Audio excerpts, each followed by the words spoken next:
নতুন বাংলাদেশ গড়তে কাতারের সহায়তা চাইলেন প্রধান উপদেষ্টা। প্রবাসীদের সহায়তায় ঘুরে দাঁড়িয়েছে দেশের অর্থনীতি। সার্বিকভাবে আমি বলবো যে খুব চমৎকারভাবে গেছে। অসংখ্য ধন্যবাদ, আপনারা অনেক সহযোগিতা করেছেন আমাদের। দীর্ঘ 6 বছর পর হতে যাচ্ছে ড্যাবের জাতীয় সম্মেলন। বিএনপিপন্থী চিকিৎসকদের মধ্যে উৎসাহ। 1,500 সদস্যপত্র বাতিলে জটিলতা। যারা 5ই আগস্টের পূর্বে দলের কর্মকাণ্ডের সাথে সম্পৃক্ত ছিল তারাই আগামী নির্বাচনে ভোটদান করবেন। একটি উৎসবমুখর পরিবেশে যেন এই ঐক্যবদ্ধ ড্যাব আসেন, সেই ধরনের নেতৃত্ব যেন আসেন। জনবল সংকটে খুঁড়িয়ে চলছে টাঙ্গাইলের ভুয়াপুর উপজেলা হাসপাতাল। বিকল রোগ নিয়ন্ত্রণের যন্ত্রপাতি, সেবা না পেয়ে রোগীদের দুর্ভোগ। 7 বছরে শেষ হয়নি জয়পুরহাট শহর থেকে হারাইল পর্যন্ত 4 লেনের কাজ। যানজট আর ধুলোবালিতে নাকাল নগরবাসী। মুকুল কম আসার পর এবার খরায় ঝরছে গুটি। আমের ফলন নিয়ে দুশ্চিন্তার রাজশাহীর কৃষক। বেশি বেশি সেচের পরামর্শ। নোয়াখালীতে কয়েকদিনের বৃষ্টিতে বোরো ধানের ব্যাপক ক্ষতি। জমিতে পচে যাচ্ছে কেটে রাখা ধান। লোকসানের শঙ্কায় চাষি। এবং ভারতের পদক্ষেপের জেরে পাল্টা ব্যবস্থা পাকিস্তানের। ঐতিহাসিক সিমলা চুক্তি স্থগিত। আকাশ সীমায় ভারতীয় বিমান চলাচলে নিষেধাজ্ঞা।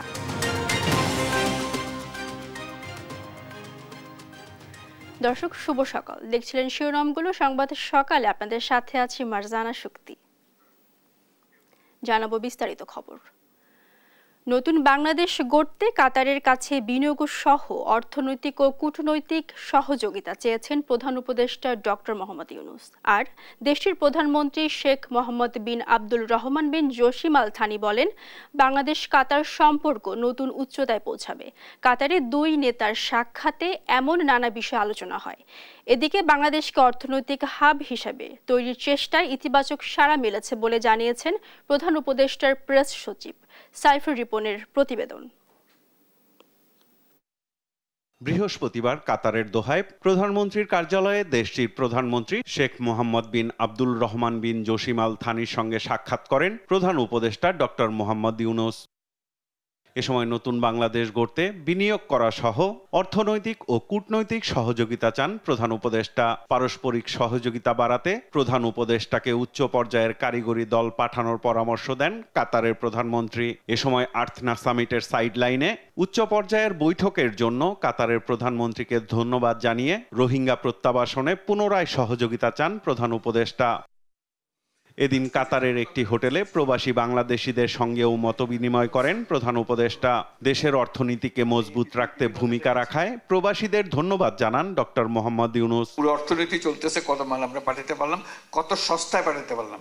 সস্তায় পাঠাতে না পারলে আমাদের জিনিস মানুষ কিনবে না, তো আমরা এই দাম তো গ্রাহকের কাছ থেকে আমার নিতে হবে। আমরা একটা অ্যাপ বাইর করতেছি, যারা প্রবাসী আছেন দুনিয়ার সব দেশে, তাদের জন্য যার যার জগতের একটা আলাদা অ্যাপের মধ্যে আপনি সমস্ত বর্ণনা দেবেন, আপনি কি করতে চান, কি করতেছেন, কি হলে ভালো হবে, পরামর্শ দিতে চান পরামর্শ দেবেন, অথবা বলবেন এটা হলে আমি এটা করে দিতে পারবো। আমরা শুধু খোপগুলো বানিয়ে দেবো, খোপগুলো বানিয়ে দিলে এই জিনিস যাতে করে আপনাদের সঙ্গে আমাদের কন্টিনিউয়াস ইন্টারাকশন হয়। প্রধান উপদেষ্টার 4র্থ দিনের কর্মসূচি নিয়ে সাংবাদিকদের সঙ্গে কথা বলেন প্রধান উপদেষ্টার প্রেস সচিব। রোহিঙ্গা ক্রাইসিসের জন্য তাদের সাপোর্ট চেয়েছেন এবং কাতারও বলেছেন যে হ্যাঁ আমাদেরকে এই বিষয়ে যাতে এটা একটা সাস্টেনেবল সলিউশন হয় এবং এই ফলে যাতে রোহিঙ্গারা তাদের দেশে ডিগনিটির সাথে ফিরে যেতে পারে।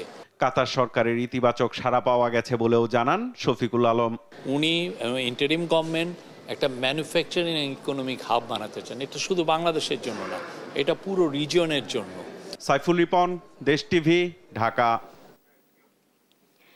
যে কোনো মূল্যে দেশে গণতন্ত্র ও ভোটের অধিকার প্রতিষ্ঠার আহ্বান জানিয়েছেন বিএনপির ভারপ্রাপ্ত চেয়ারম্যান তারেক রহমান। বৃহস্পতিবার দিনাজপুর, ঠাকুরগাঁও ও পঞ্চগড়ে 31 দফা ও জনসম্পৃক্তি শীর্ষক কর্মশালায় তিনি এ আহ্বান জানান। বলেন, জনগণের চাওয়ার সঙ্গে একটি মহলের চাওয়ার পার্থক্য রয়েছে। 31 দফা নিয়ে জনগণের কাছে যেতে নেতাকর্মীদের নির্দেশনাও দেন তারেক রহমান। আপন অপর রিপোর্টে বিস্তারিত জানব। দিনাজপুর, ঠাকুরগাঁও ও পঞ্চগড়ে অনুষ্ঠিত হয়েছে বিএনপির 31 দফা ও জনসম্পৃক্তি শীর্ষক কর্মশালা।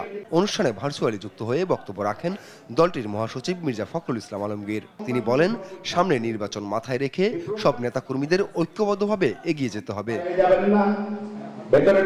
অনুষ্ঠানে প্রধান অতিথি হিসেবে ভার্চুয়ালি যুক্ত হয়ে বক্তব্য রাখেন বিএনপির ভারপ্রাপ্ত চেয়ারম্যান তারেক রহমান। বলেন ৩১ দফায় দেয়া প্রতিশ্রুতি বাস্তবায়নে বদ্ধপরিকর বিএনপি।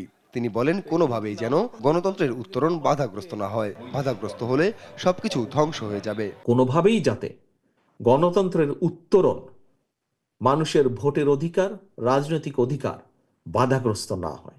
কারণ মানুষের গণতান্ত্রিক অধিকার এবং রাজনৈতিক অধিকার যদি বাধাগ্রস্ত হয়, সব কিছু তাহলে ধ্বংস হয়ে যাবে, সবকিছু বাধাগ্রস্ত হবে। এ সময় তারেক রহমান আরো বলেন, মানুষের ভোটের অধিকার নিশ্চিতের মাধ্যমে অর্থনৈতিক স্বাধীনতাকে প্রতিষ্ঠিত করতে হবে। বাংলাদেশে যে কোনো মূল্যে মানুষের ভোটের অধিকারকে প্রতিষ্ঠিত করতে হবে।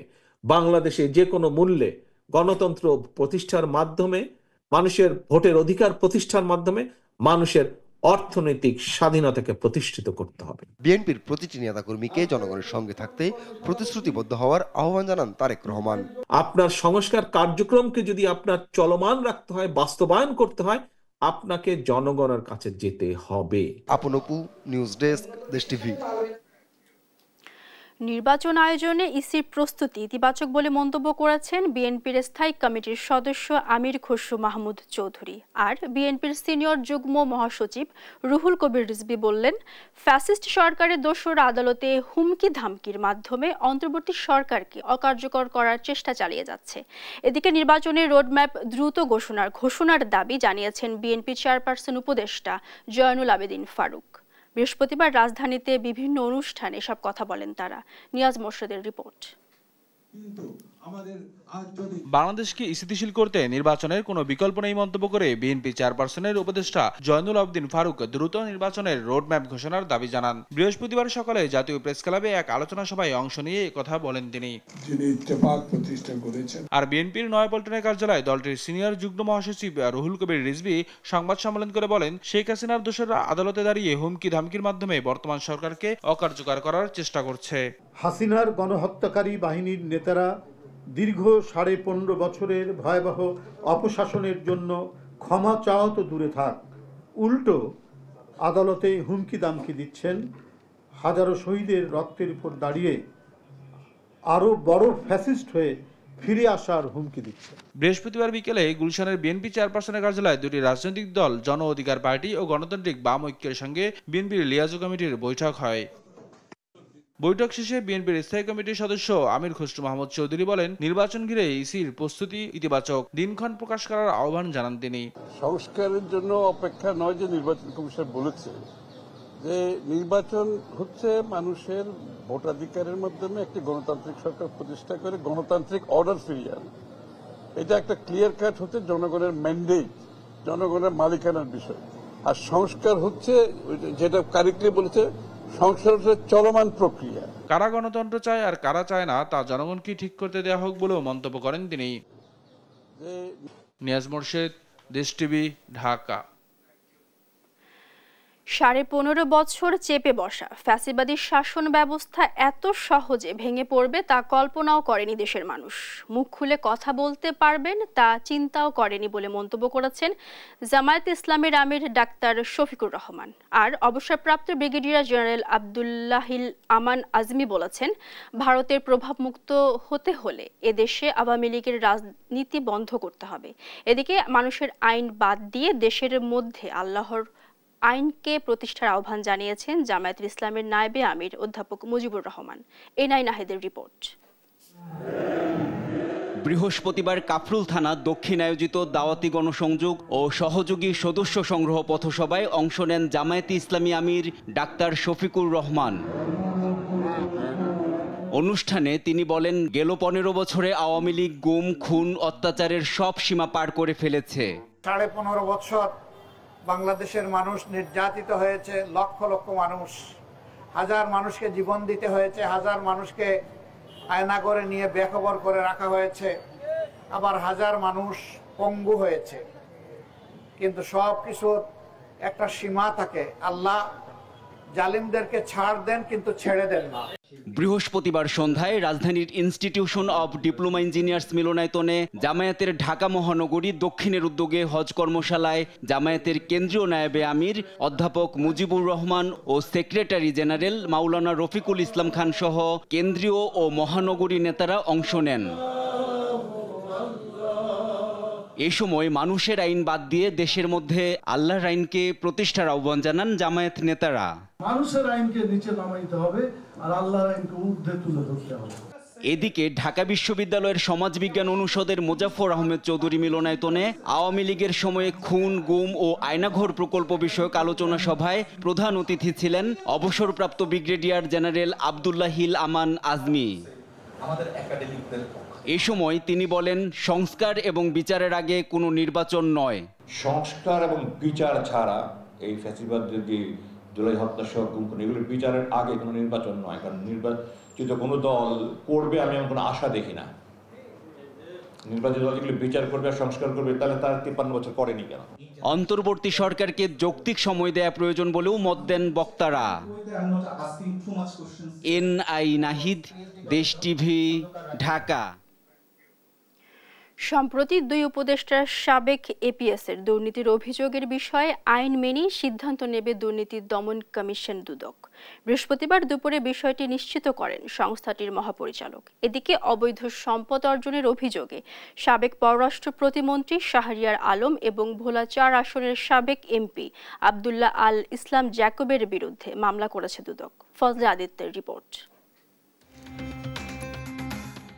স্থানীয় সরকার মন্ত্রণালয় ও যুব ক্রীড়া মন্ত্রণালয়ের উপদেষ্টা আসিফ মাহমুদ, সজীব ভুঁইয়ার একান্ত সচিব মোয়াজ্জেম হোসেন ও স্বাস্থ্য উপদেষ্টা নূরজাহান বেগমের ব্যক্তিগত কর্মকর্তা তুহিন ফারাবির বিরুদ্ধে তদবির বাণিজ্যের অভিযোগ ওঠে।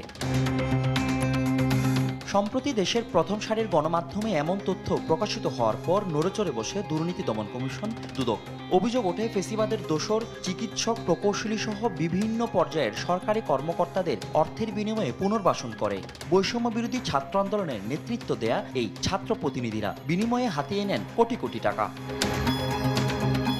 উপদেষ্টার এপিএসের দুর্নীতির সুনির্দিষ্ট তথ্য পেলে আইনি প্রক্রিয়া অনুসরণ করে তা খতিয়ে দেখে ব্যবস্থা নেওয়ার কথা জানান দুদক মহাপরিচালক আক্তার হোসেন। এই বিষয়গুলো আপনারা গণমাধ্যমে প্রকাশ করে থাকেন, আমরা অত্যন্ত গুরুত্বের সাথে সেই বিষয়গুলো বিবেচনা করে থাকি। আপনার এমনটা মনে করার কোনো কারণ নাই যে এই বিষয়ে কোনো সিদ্ধান্ত গৃহীত হবে না। অবশ্যই যথাযথ আইনি প্রক্রিয়া অনুসরণ করে সবগুলো বিষয় বিবেচনা করা হবে। এদিন সাবেক পররাষ্ট্র প্রতিমন্ত্রী শাহরিয়ার আলমের বিরুদ্ধে ২৭ কোটি টাকার অবৈধ সম্পদ অর্জন ও ২৬১ কোটি টাকার সন্দেহজনক লেনদেনের অভিযোগে মামলা করে সংস্থাটি। একই সঙ্গে প্রায় ১৪ কোটি টাকার অবৈধ সম্পদ অর্জন ও ৮৫ কোটি টাকার বেশি সন্দেহজনক লেনদেনের অভিযোগে আরেকটি মামলা করা হয় ভোলা আসনের সাবেক এমপি আব্দুল আল জ্যাকবের বিরুদ্ধে। ২৭ কোটি ৩৮ লক্ষ টাকারও বেশি মূল্যের জ্ঞাত আয়ের উৎস বহির্ভূত সম্পদ অর্জন পূর্বক ভোগ দখলে রেখে এবং তার নামেও ৬টি ব্যাংক হিসাবের মাধ্যমে ২৬০ কোটি ৯৪ লক্ষ টাকারও বেশি মূল্যের অস্বাভাবিক লেনদেন পূর্বক উক্ত টাকা জ্ঞাত সারে হস্তান্তর, স্থানান্তর এবং রূপান্তর করার অপরাধ অনুসন্ধানকালে প্রমাণিত হয়েছে। জ্যাকব স্ত্রীর ৩ কোটি ২৮ লাখ টাকার অবৈধ সম্পদ অর্জনের অভিযোগে সম্পদ বিবরণী দাখিলের নির্দেশ দেয় দুদক। ফজলে আদিত্য, দেশ টিভি, ঢাকা। দীর্ঘ ৬ বছর পর হতে যাচ্ছে ডক্টরস অ্যাসোসিয়েশন অব বাংলাদেশ ড্যাবের জাতীয় সম্মেলন। সম্মেলন ঘিরে বিএনপিপন্থী চিকিৎসকের মধ্যে তৈরি হয়েছে বাড়তি আগ্রহ। তবে আগের সম্মেলনে ১৫০০ আজীবন সদস্য পদ বাতিল, ভুয়া সদস্য বাছাই সহ বিভিন্ন বিষয়ে দেখা দিয়েছে জটিলতা। তবে সব সমস্যা কাটিয়ে বিএনপি মনা সব চিকিৎসকের সমন্বয়ে দ্রুত সম্মেলন শেষ করতে চায় বাস্তবায়ন কমিটি। হাসান আল মাহমুদের রিপোর্টে বিস্তারিত জানব। ডক্টরস অ্যাসোসিয়েশন অব বাংলাদেশ ড্যাবের কেন্দ্রীয় সম্মেলন ঘিরে তৎপরতা বেড়েছে বিএনপিপন্থী চিকিৎসকদের। ভোটার তালিকা হালনাগাদ করা, প্যানেল চূড়ান্ত সহ নানা কাজে ব্যস্ত সময় পার করছেন চিকিৎসকরা। ৬ বছর পর গণতান্ত্রিক চর্চায় ফিরছে বিএনপির এই সহযোগী সংগঠনটি। এবার নেতৃত্ব নির্বাচিত হবে সদস্যদের সরাসরি ভোটে। তাই উৎসব মুখর নির্বাচনের একাধিক প্যানেল ঘিরে দেখা দিয়েছে বিভক্তি। ত্রুটিপূর্ণ সদস্য তালিকা নিয়েও আপত্তি করছেন অনেকেই। যে ২৯০০ সামথিং যে ভোটার লিস্ট, এখানে কিছু ডুপ্লিকেশন আছে এবং কিছু ফলস ভোটার আছে। সে পাসই করে নাই ওই ডেটে, স্টুডেন্ট, হ্যাঁ, কিন্তু তার নাম ডাক্তার হিসেবে দিয়ে ভোটার লিস্টে উঠে গেছে।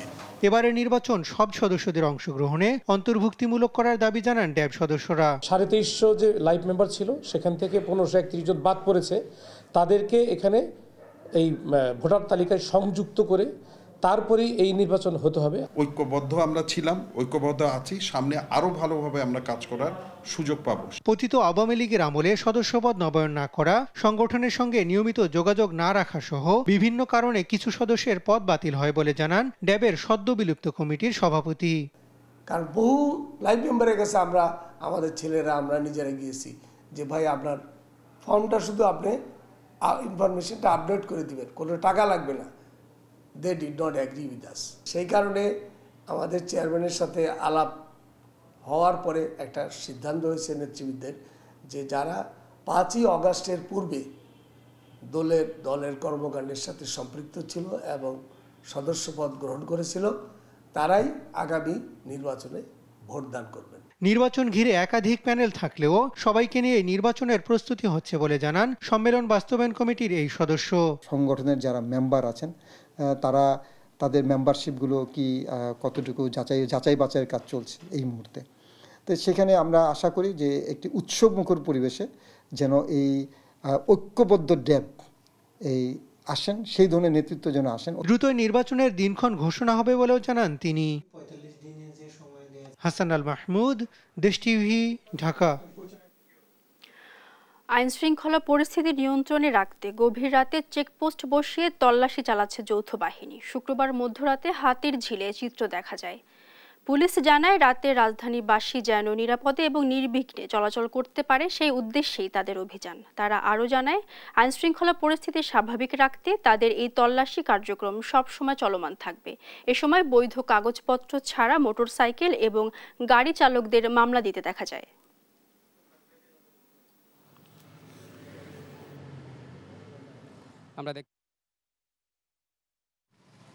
আমরা দেশের আইন শৃঙ্খলাকে সহযোগিতা করার জন্য এবং দেশের মানুষের নিরাপত্তার সাথে এই অভিযান আমাদের চলমান, এবং যারা বেপরোয়াভাবে গাড়ি চালাবে তাদেরকে শাস্তির আওতায় এবং জরিমানার আওতায় আমাদের লক্ষ্য, এবং রাজধানীবাসীর জনমানে একটা নিরাপত্তা ব্যবস্থা নিশ্চিত করা। বৈশাখের শেষেও শীতের আমেজ পঞ্চগড়ে। সন্ধ্যা থেকে সকাল 8টা অবধি থাকছে কুয়াশা। আরও জানাতে যুক্ত হচ্ছেন সহকর্মী রাশিদুজ্জামান বাবু।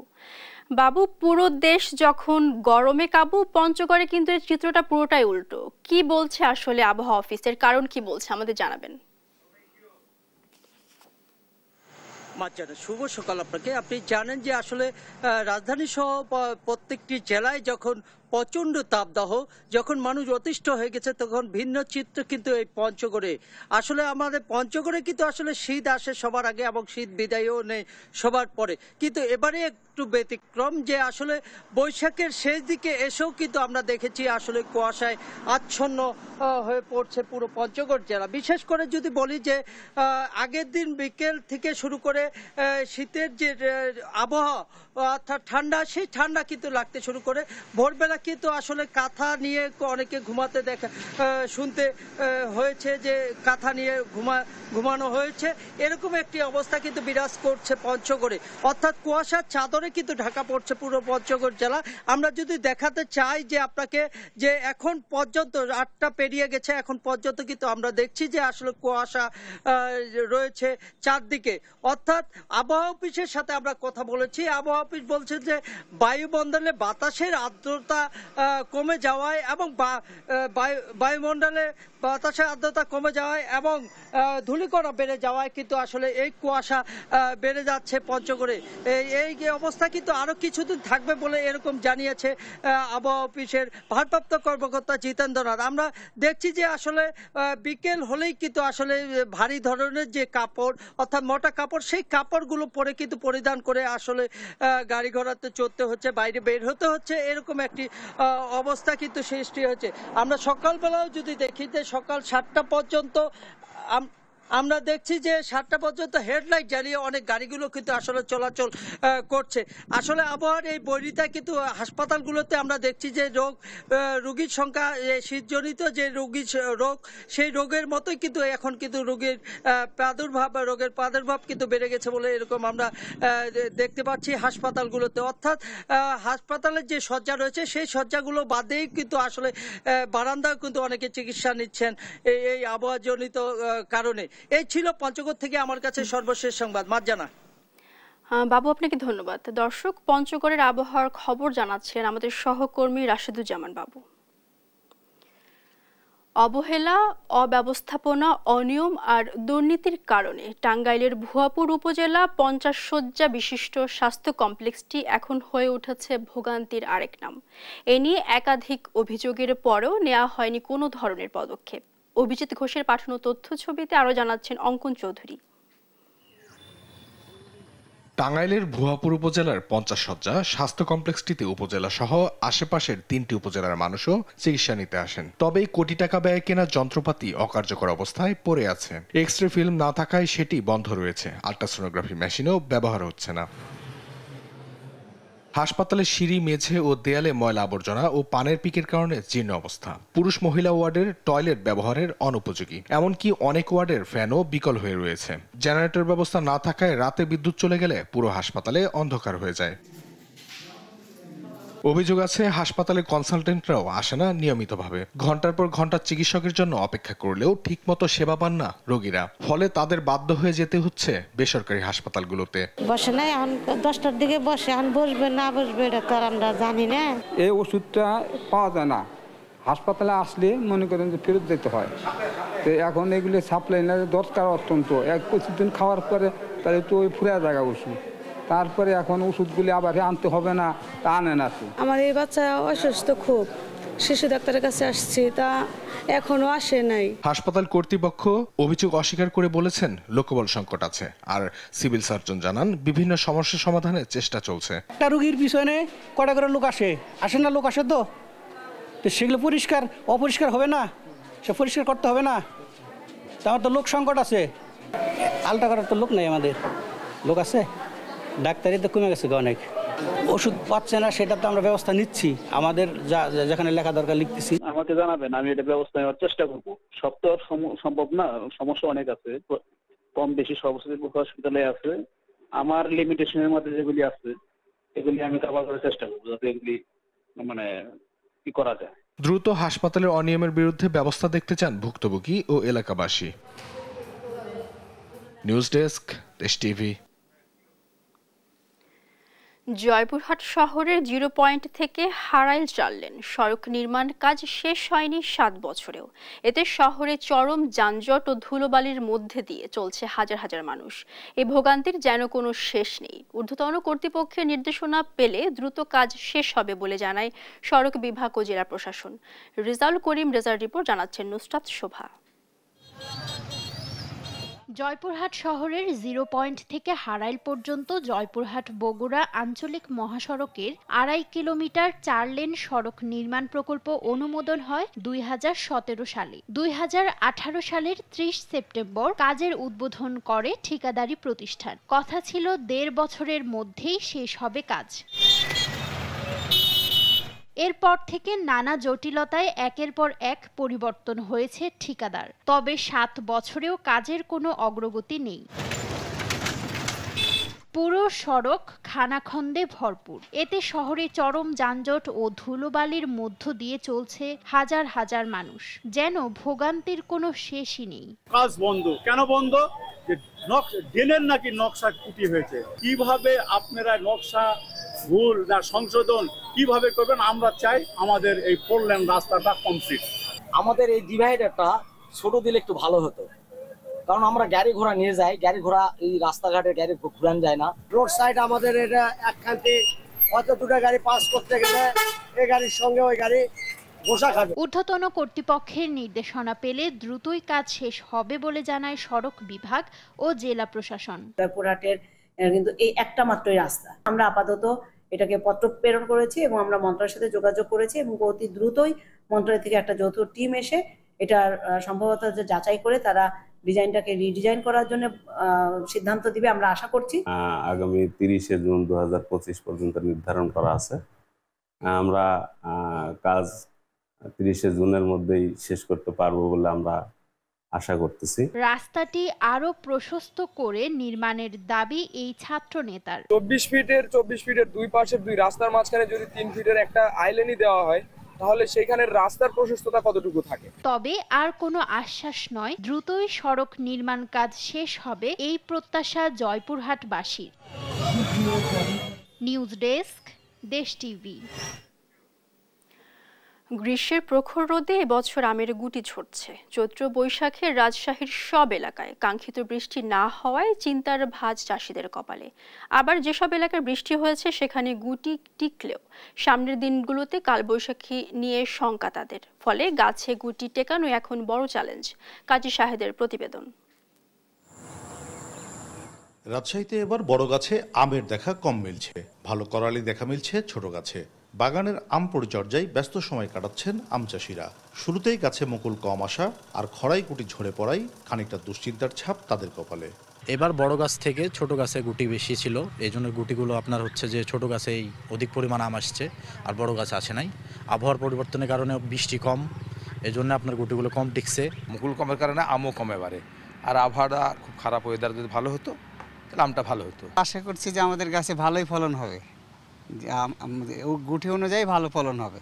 এখন পর্যন্ত আশা করা যায়, ঝড় যেহেতু হয়নি। চাষিরা বলছেন বাগানের 50 ভাগ গাছে এবার গুটি এসেছে, তা ধরে রাখতে চেষ্টা চালাচ্ছেন তারা। বিদেশে রপ্তানির প্রস্তুতি হিসেবে চলছে ব্যাগিং। শেষ পর্যন্ত আবহাওয়া অনুকূলে থাকলে আমের ভালো ফলন মিলবে আশা তাদের। আশাবাদী যে আমের দাম একটু বৃদ্ধি পাওয়ার আশাতে আছি। বিভিন্ন রকমের পোকামাকড় জন্য আঘাত হানতে না পারে, এই জন্য পলিব্যাগটা করা। বিদেশে যাচ্ছে 6টা দেশে ইনপুট করা আছে আম, যার কারণে আমরা বানলে সৌন্দর্য ভালো হয় আর আমরা জীবনমুক্ত।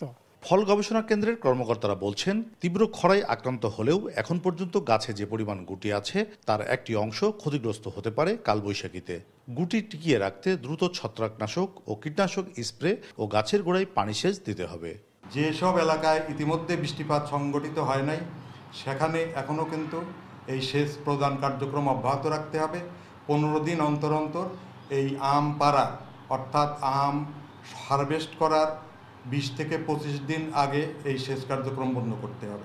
রাজশাহীতে এবার 19,600 হেক্টর জমিতে আম উৎপাদনের লক্ষ্যমাত্রা ধরা হয়েছে 2,60,000 মেট্রিক টন, যা গত বছরের সমান। এবারও এই অঞ্চলের আম দেশের বাজারের পাশাপাশি বিদেশে রপ্তানির সুযোগ পাবে বলে আশা চাষিদের। কাজী শাহেদ, দেশ টিভি, রাজশাহী। তীব্র তাপদাহের পর নোয়াখালীতে টানা 3 দিন থেমে থেমে বৃষ্টি হয়েছে। এতে ব্যাপক ক্ষতি হয়েছে ক্ষেতের পাকা বোরো ধানের। একদিকে জমিতে পানি জমে যাওয়ায় পাকা ধান কাটা সম্ভব হচ্ছে না, অন্যদিকে ক্ষেতে কাটা ধান পচে যাচ্ছে। দাম পড়ে যাওয়ায় বড় ধরনের লোকসানের আশঙ্কায় কৃষক। সহকর্মী মাওলা সুজনের রিপোর্ট, জানাচ্ছেন শামীম হোসেন। চলতি মাসের শুরুর দিকে পাকতে শুরু করে বোরো ধান, ধান কাটতেও শুরু করেন কৃষক। ইতোমধ্যে প্রায় 40 ভাগের বেশি ধান কাটা হয়েছে, কিন্তু হঠাৎ করে গত 3 থেকে 4 দিনের বৃষ্টিতে ক্ষেতে জমে গেছে পানি। ফলে পাকা ধান নিয়ে বিপাকে কৃষক। এখনো বেশিরভাগ ধান মাঠেই রয়ে গেছে। কয়েকদিন তলিয়ে থাকায় ধানে গজানো শুরু করেছে চারা। ডিসেম্বরের উপরে হয়েছে মন ধান, এখন আমরা বৃষ্টির কারণে লইতে পারতেছি না। বৃষ্টি বন্ধ না হলে তো ধান লইতে পারতেন না। একটা বদিলে 800 900 টাকা 1000 টাকা চলে। যা গাড়ি বাড়িতে নিছিলাম এখন শুকাইতে পারতেছি না টানা বৃষ্টির কারণে, বুঝছেন। আমাদের ধানের অবস্থা খুব খারাপ। আমরা কৃষকরা এখন একটা মানে দুশ্চিন্তার মধ্যে আছি। আমরা ধানের লেভেলে ধান কাটতে পারি না। এখন ওই খানিকান ধরা যায়, আবার খানিকান বৃষ্টি হয়, এই কারণে ধান এখন পানির ভিতরে লয়ে যাইতে আছে। এছাড়া করণীয় আর কিছু নাই। বৃষ্টিতে পাকা ধান ঘরে তুলতে কৃষকরা বিপাকে পড়েছেন স্বীকার করে জেলার কৃষি কর্মকর্তা বলেন, মাঠ পর্যায়ে কৃষি অফিসাররা বৃষ্টি পরবর্তী ধান ঘরে তুলে ফেলার পরামর্শ দিচ্ছেন। সাময়িক একটা এখন বিপর্যয় বলা যায় যে বৃষ্টির কারণে কৃষক কাটতেছেন না। কৃষককে বিশেষ করে যেহেতু বৃষ্টিপাতের সম্ভাবনা সামনেও আছে, 80% কাটলে যাতে দ্রুত গতিতে কেটে বাসায় নিয়ে আসে। মাঠে অনেক সময় কৃষক শুকানোর জন্য রাখে, যাতে না করে এটা আমাদের উপসহকারী কৃষি অফিসার, উপজেলা কৃষি অফিসার এবং আমরা জেলা থেকে এই নির্দেশনা দিয়ে যাচ্ছি। জেলা কৃষি সম্প্রসারণ অধিদপ্তরের তথ্য মতে জেলার ৯টি উপজেলায় এবছরের বোরো ধান চাষের লক্ষ্যমাত্রা ধরা হয়েছিল ১,৬৫০ হেক্টর, যার উৎপাদন লক্ষ্যমাত্রা ধরা হয় ৪,৭৫,৫৮২ মেট্রিক টন। তবে আবাদ হয় ১,০৪,০৮৬ হেক্টর জমিতে। নিউজ ডেস্ক, দেশ টিভি। কুষ্টিয়ায় ভেড়া পালন করে বাজিমাত করেছে মসজিদের এক ইমাম। 18 বছরে হয়েছেন কোটিপতি, কিনেছেন 30 বিঘা জমিও।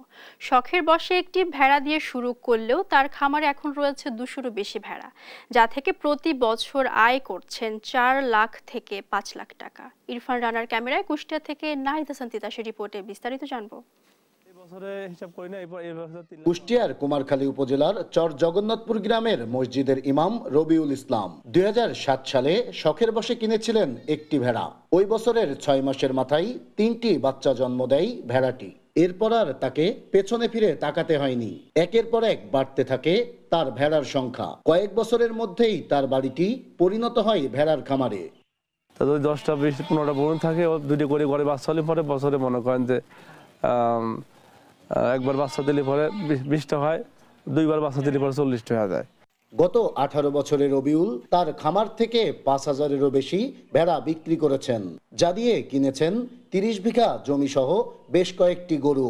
বর্তমানে প্রতি বছর ভেড়ার খামার থেকে আয় করছেন 4 থেকে 5 লক্ষ টাকা। যে দেখুন আসে, আমি তাদের উৎসাহ দিই যে তোমরা ভেড়া করবো, তোমরা আমার মতো লাভবান হও, স্বাবলম্বী হও। রবিউলের এমন সাফল্য দেখে এলাকার অনেকেই এখন ঝুঁকছেন ভেড়া পালনে, স্বপ্ন দেখছেন স্বাবলম্বী হওয়ারও। আমি কিনেছিলাম 4টি থেকে আল্লাহর মধ্যে 50-60টি এখন হয়েছে। আমার 40টা ভেড়া মালিক বানাছে। আর এখন আমার ভবিষ্যতের আশা যে আমিও আস্তে আস্তে এরকম একটা খামার করব। প্রাণী সম্পদ কর্মকর্তারা বলছেন অন্যান্য পশুর তুলনায় ভেড়া পালন লাভজনক, মাংসের স্বাদও ভালো। তাই আমিষের চাহিদা মেটানোর পাশাপাশি অর্থনৈতিকভাবে লাভবান করতে বেকারদের ভেড়া পালনে আগ্রহ বাড়াতে কাজ করছেন তারা। পালনে আসার ক্ষেত্রে আমরা ডে 1 থেকে ব্রিডিং যে কোনো পর্যায়ে, সমস্ত পর্যায়ে যে যে হেল্প লাগে আমরা সবই করব। ভেড়া পালন করে রবিউলের দেখানো পথে হাজারো যুবক উদ্যোক্তা হয়ে স্বাবলম্বী হবেন, তৈরি করবেন নিজের ও অন্যের কর্মসংস্থান, এমনটাই প্রত্যাশা এলাকাবাসীর। নাহিদ হাসান তিতাস, দেশ টিভি, কুষ্টিয়া।